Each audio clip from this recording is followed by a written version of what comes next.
Hey, this is Rob Anspach, and welcome to another edition of eHeroes, the interview series for entrepreneurs. Today's eHero is Paul Douglas, who incidentally is my WordPress ninja here at Anspach Media, but also the co-author of our old book.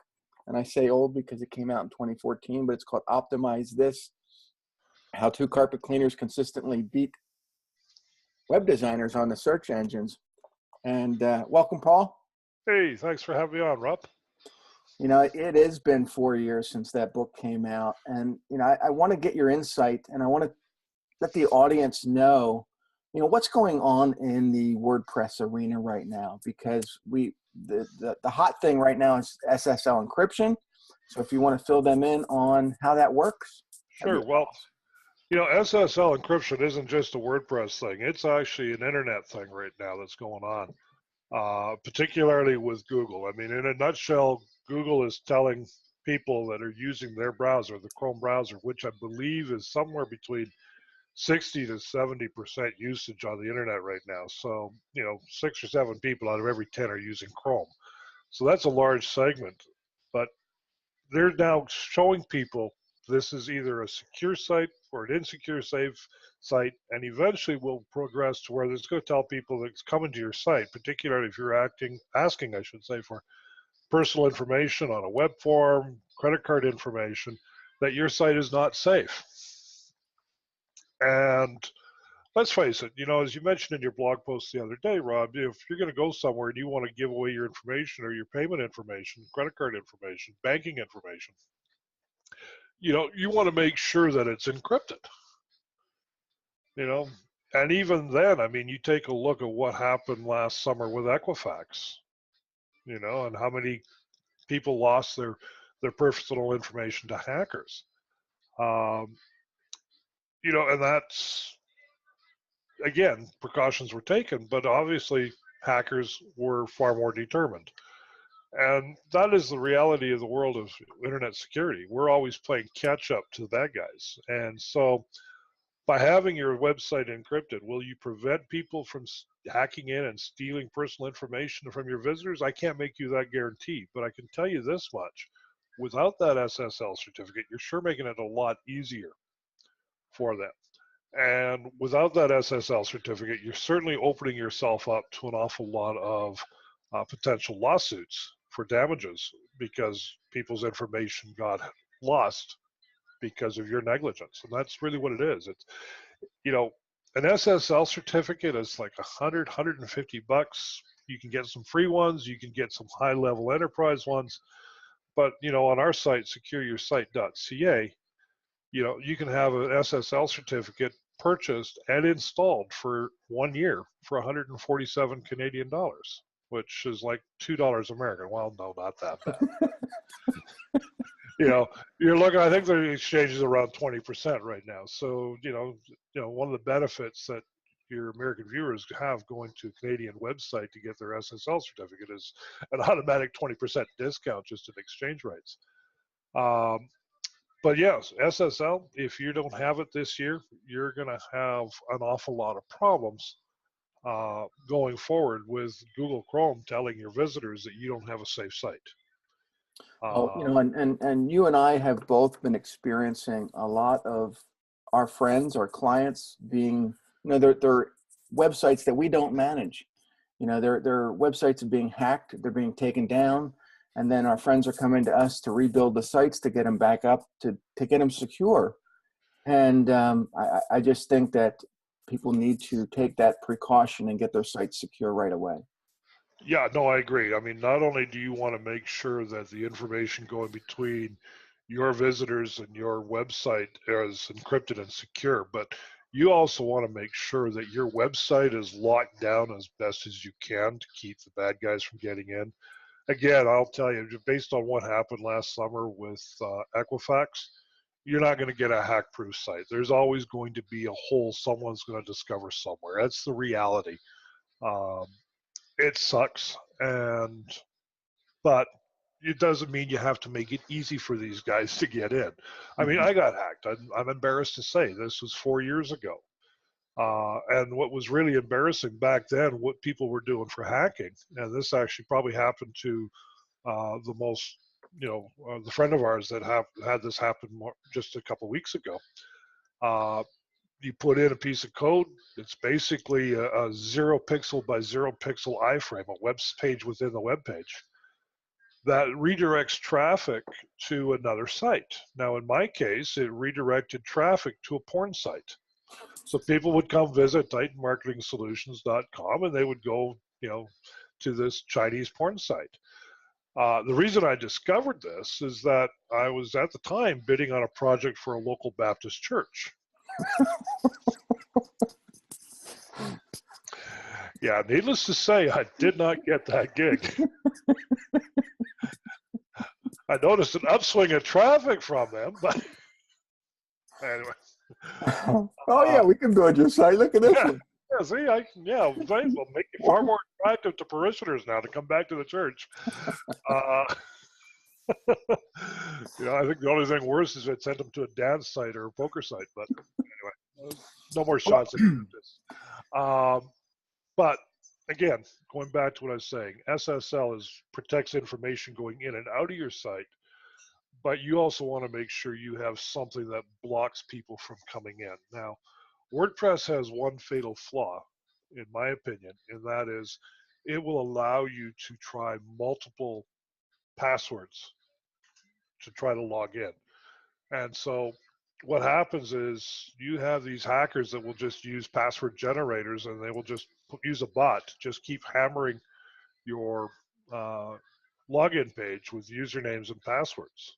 And the one they typically use most is admin, because most people, if they don't manually install their WordPress site but use the Softaculous software, it defaults to a username of admin. And that solves half the hacking battle. We got the username, it's admin. Now we just put all these different passwords behind it. And this is what's called a brute force attack, because they're going to just keep hammering your login page with all these usernames, well, with the username and all these different passwords until they finally get in. Once they're in, they can start doing whatever they want. So the key thing, I mean, for anybody watching this broadcast, Rob, is that go take a look at the users inside your WordPress account. And if you have admin as a username for an admin account, then I would suggest you delete that account, create a new username, new password, make sure it's secure. One of my favorite places on the net to get a password is passwordgenerator.net, because it'll create a new password with as many different characters as you want. I don't use less than 16, and right now I've started using 24 because it just makes it that much tougher for people to guess.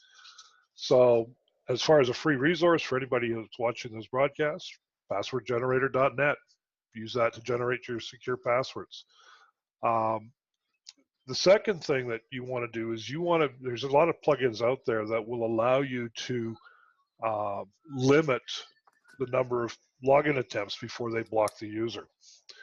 Now, you actually have a tool that you provide your customers, which is I believe it's Anspach Secure or something like that we branded it for you, right? Mm-hmm. Which locks down your site completely from the bad guys, right down to changing the URL for your login. So instead of being anspachmedia.com/WP-admin or WP-login, we've recreated that login path so that if someone tries to go to that standard login page, they get a 404 page instead.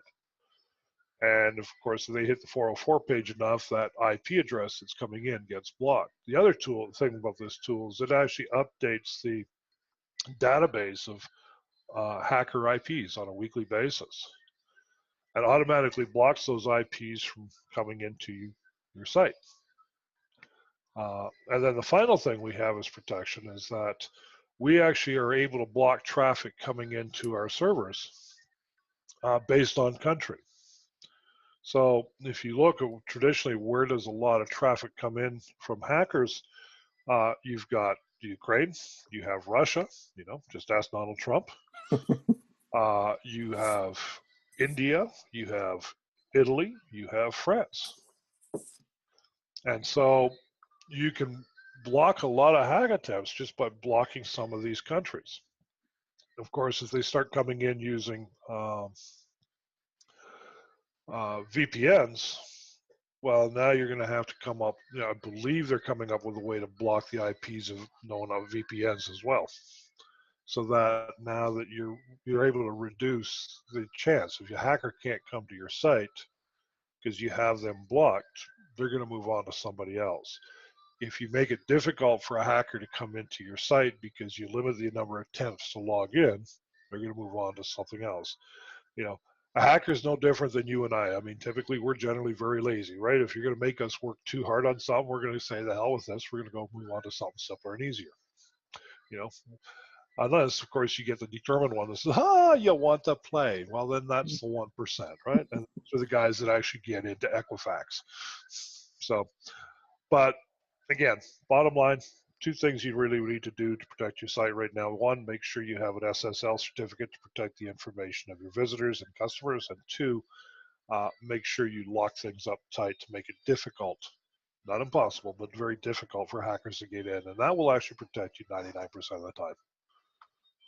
Well, let's switch gears a little bit and talk about the Facebook pixel, because we've put pixels on websites to help track audiences, and then they can use that tracking inside of Facebook to then target those that particular audience that are looking, or create a mirrored like audience to go after.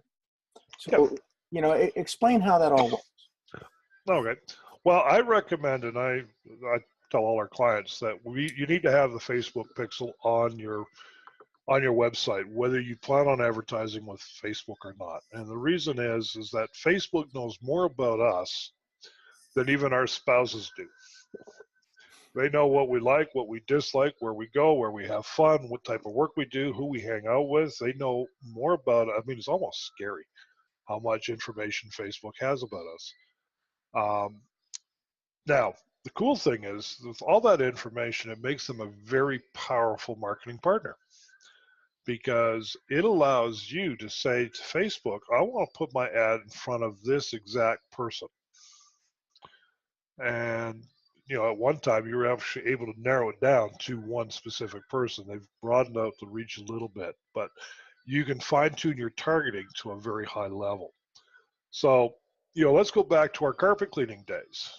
Okay, you and I both had a very similar flyer that we used, or sales letter that we used, and we would just blanket a neighborhood, and our targeting was, they got nice houses, nice cars, good income, lots of carpet. Let's target this neighborhood. And we would avoid the crappy areas that are a lot of rentals, the ghettos, the slums that have really dirty carpets, really don't care about the condition of the carpets, and only hire you because the landlord says, get the carpets cleaned or you're evicted. So we targeted the areas that we wanted to work. But inside that area, we had people that didn't have carpets. We had people that had hardwood floors. We had people that had tile floors. We had people that had their own home cleaning systems. We had people with lots of kids, lots of pets. So it was hard to target which house would be the best bet for us because we didn't have that information. Conversely, we can now tell Facebook, we want to target this neighborhood. We want that homeowners to be between the ages of 25 and 55. We want them to have young children and teenagers. We want them to have dogs and cats. We want them to be able to earn this much money. We want them driving this type of car. We can even narrow it down to we want them to be left-handed. And the whole idea behind this targeting is you want to go and narrow it down, as Dan Kennedy would say in his book. If you're going to shoot fish in a barrel, you want a very large fish in a very small barrel, half full of water, and arm me with a bazooka so I can't miss. And of course, you got instant sushi if you do that. But the point is, you want to have a very fine-tuned targeting.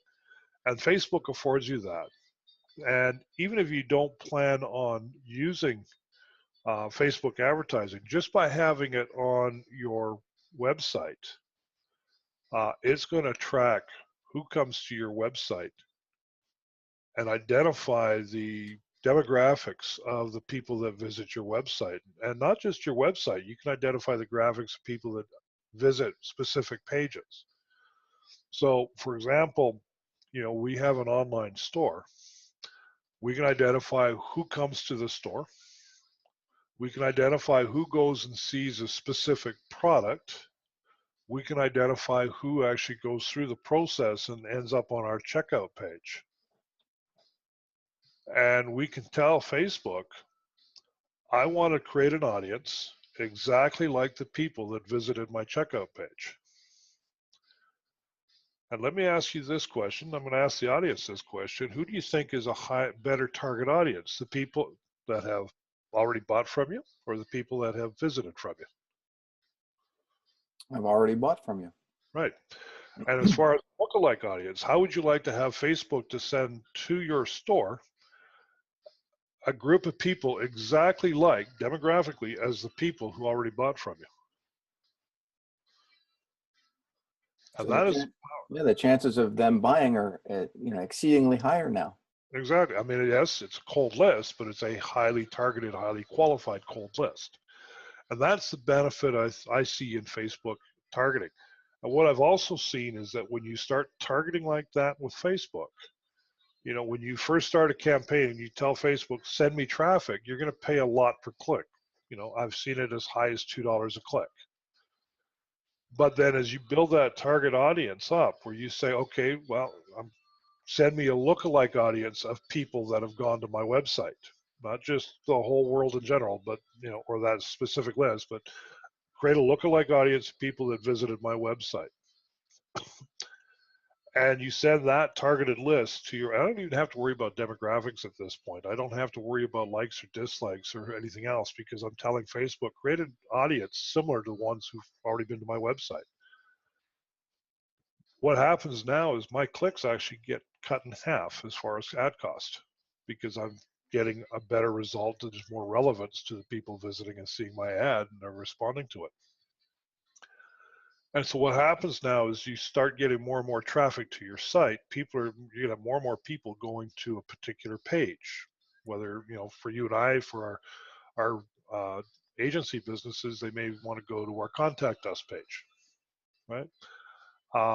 So now you can tell Facebook, create an audience of people that visited our contact page. And then let's create a lookalike audience of people that visited our contact page.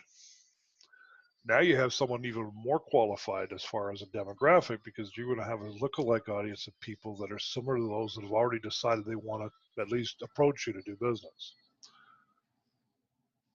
And as you develop traffic to your site and you have people going to more and more people going to your contact page, sooner or later they're going to hit the submit button and they're going to go to we're going to get back to you soon page. Or, if they buy a product, they're going to end up at your checkout page. And you only need 30 people to create an audience. So it doesn't take that long. And you can tell Facebook, okay, I want to create an audience of people similar to those who've been to my checkout page. And I want to serve my ads up to them. And this is where you get 5, 10, 15, 20-cent clicks with Facebook, is when you have something that highly targeted. So to going back to the beginning, why should you have a Facebook pixel, even if you don't plan on using Facebook advertising?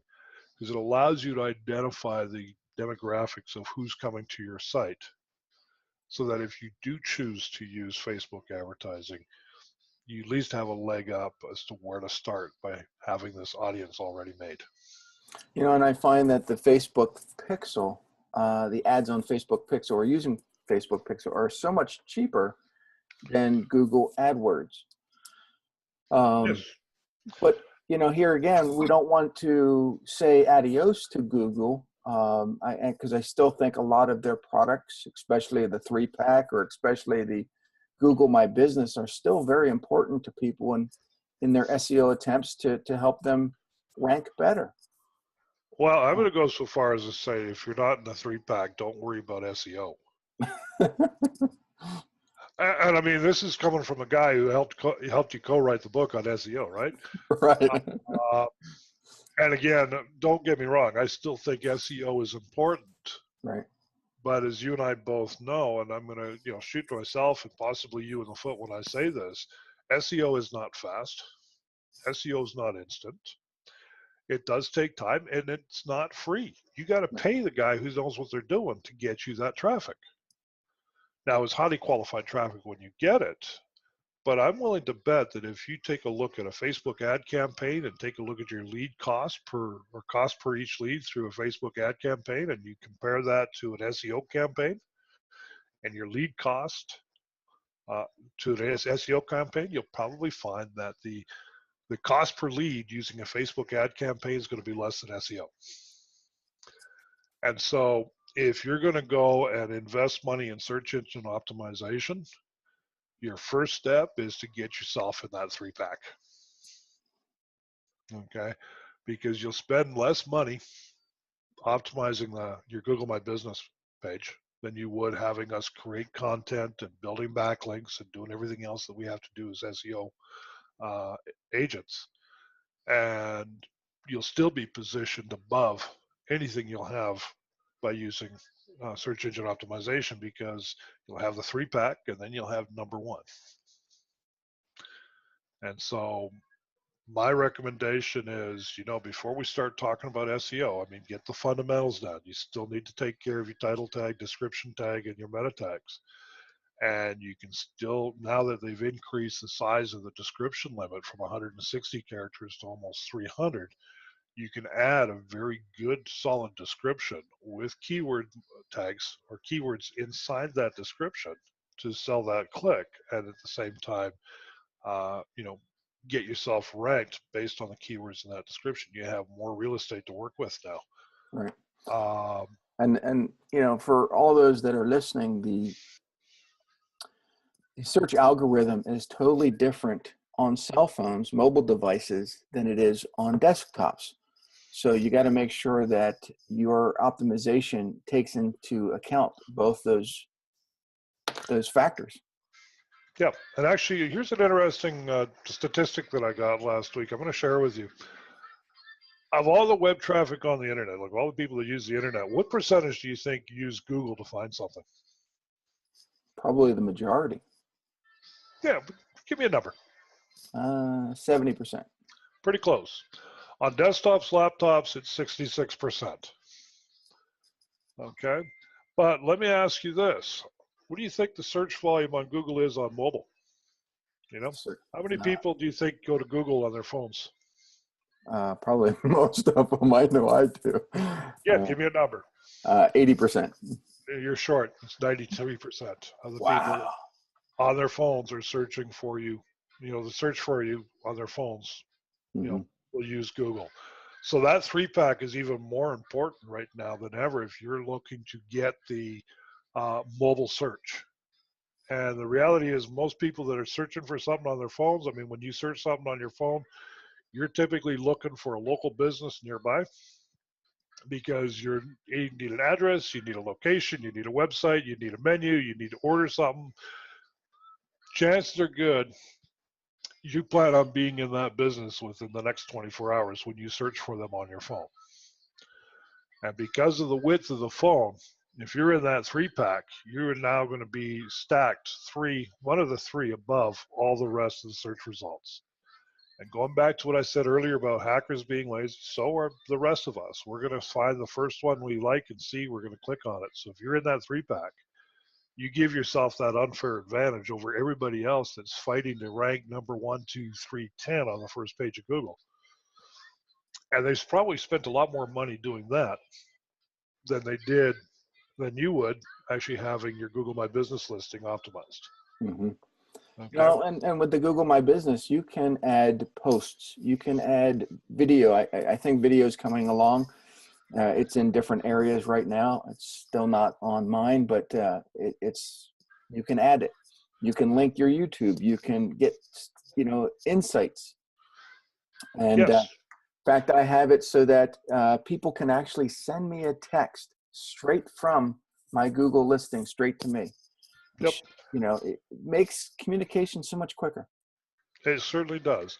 And here's probably the most overlooked and yet the most vital aspect when you're optimizing your Google My Business listing. And it's an acronym called NAP, name, address, phone number. And you want to ensure that your name, your address, and your phone number that you have on your Google My Business listing is the same everywhere else. So, for example, I live on a little cul-de-sac that ends with, it's a place. So if I have on my Google My Business listing that I spell out the entire word place for the street that I live on or that I work out of, then I better not have it on my website as PL dot on one of my directory listings. It has to be the same. It's the same thing with the phone number. If you put a 1, 2, and then the opening bracket, the area code, closing bracket, space, and then put down your phone number with a hyphen in between the third and fourth letter, you better make sure that's the same everywhere else. And you better make sure it's the same phone number everywhere else. Okay, and you better, and if you've got your business name, let's say Anspach Media Inc., Anspach Media Limited, Anspach Media LLC, Anspach Media Ltd., right? So whatever your business name is, and again, I don't think you're incorporated yet, but I'm using that as an example. You want to make sure that's consistent throughout the web, on your website, on your directories, which gives the citations as to the reality of your business, and on Google My Business, and even on your Bing business listing. Don't think that Google doesn't check your Bing business listing. So make sure everything is consistent throughout. And when someone hires a pro like yourself and I to optimize their Google My Business listing, this is one of the things that we go out and check for, is we have to make sure that everything is consistent everywhere, because that is Google uses as a ranking tool to determine whether or not you are a relevant and real business and not a fly-by-night operation. So the NAP, or name, address, phone number, is probably the most valuable and important thing to have right when you're optimizing a Google My Business listing. And of course, the really other cool thing about Google My Business is they can actually give you a small mini site. It's a miniature website that, whether people use it or not, that's great, but you can use that as a tool to redirect people back to your website. Because as you said, you can put up posts. And then at the end of every post, you can tell people, for more information about this type of thing, whatever it might be, visit our website at, and then now you have a really cool, even though no follow, really cool backlink for your business from Google. So at the beginning of our call, you had dropped a web link for the SSL certificate. How, can you say that website again so the listeners can find it? They can find you. They can get their encryption. Sure. So the URL is https, because it is secure, //secureyoursite.ca. But you know what? You don't even have to use the prefix, secureyoursite.ca. And you know what? For the people that are watching this podcast, Rob, I have a coupon code you can give them. It's going to save them $50. And all they have to do is use the coupon code Better Deal, all one word, all lowercase. But Better Deal will save them $50, and they'll have everything taken care of for them within 24 hours. We've done this for your sites. I don't think I've given you that coupon code until now. Oh well, you can use it on the next one. But you know yourself how quick and how easy it was for us to get this done. We have a system in place that gets it done very quickly. All we really need from you is access to your cPanel on your website. So we need the cPanel address, your username for your cPanel, your password for your cPanel, and it's simple and easy and done. But before anybody does this, check with your host, because depending on the hosting plan you have, they may have actually included that for you and you never had it installed. Okay, and I do know for a fact HostGator does offer an SSL certificate on their business plans, and they offer it absolutely free. So I'm going to shoot myself in the foot, but why pay me $100 to go and give you something that your host, in this case HostGator, always gives you free? If you're using another host, such as GoDaddy, HostPop, or what have you, or if you're using a very basic hosting package, say a $4 a month package, then we can definitely help you out with this. And then if anybody is looking to actually have hosting done for them where we can lock up their site, where we can protect you from being hacked, we offer that as well through a service we use on Amazon. We actually host all our sites now on Amazon servers because it's solid state, it's fast, it's secure, and we're able to lock things down. And again, we've done that for you as well, for not only yourself, but some of your clients in the last year. And I'm sure you've seen and been given a lot of alerts on how many times someone's tried to hack into the site and they've been blocked. Yeah, sometimes it's incredible because I can look at the stats and it'll just have a whole list of brute force attacks and it'll have the IP address and it was like, wow, this program stopped them all. Yeah. And, and that's what we do. I mean, besides, writing books and doing wonderful content creation, Paul and I do websites for our clients. And so if you need a website, give us a shout. So you can reach me at anspachmedia.com. You can reach Paul at the secureyoursite.ca. Thank you for listening. Thank you for being an e-hero, Paul. And I'll catch you guys on the next show. Hey, thanks for coming in. I hope you got some value on what we shared today. See ya. Bye now.